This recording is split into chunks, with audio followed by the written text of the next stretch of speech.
Okay, first of all, we're gonna add some oil. And to that, I'm gonna add 2 tablespoons of butter ghee, half a teaspoon of cumin seeds,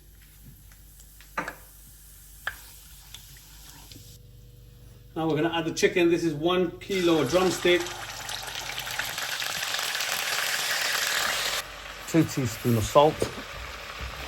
So as you can see, the chicken's turned from pink to slightly white.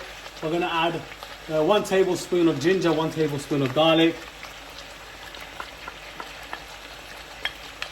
So I'm going to put the heat up high. I'm going to add 8 tomatoes. These are small, so you can get away with 6, but these are really small anyway.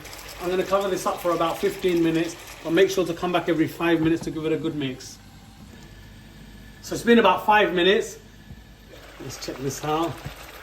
It's not ready yet. What I'm going to do is I'm going to add 4 green chilies here. I think it's 4. 4 or 5 green chilies. We'll split these.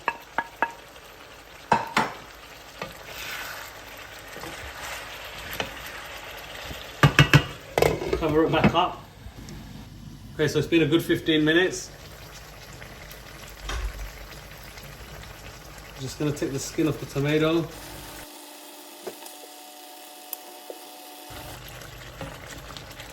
Now you want to mash the tomato up and add half a teaspoon of chili powder, half a teaspoon of cumin, 1 teaspoon of coriander, and 1 teaspoon of turmeric, 1 teaspoon of black pepper, 1 teaspoon of garam masala.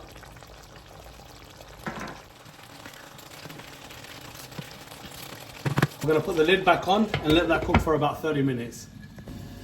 So it's been a good 15 minutes since I added the spice. Let's check that. Whoa, look at that, looking delicious. I'm going to add 2 tablespoons of natural Greek yogurt. There we go. Now I think the chicken is done. Let's go and check this out. Ooh, that looks absolutely delicious. Just gonna add some finely cut ginger, it's just a small amount. Some coriander.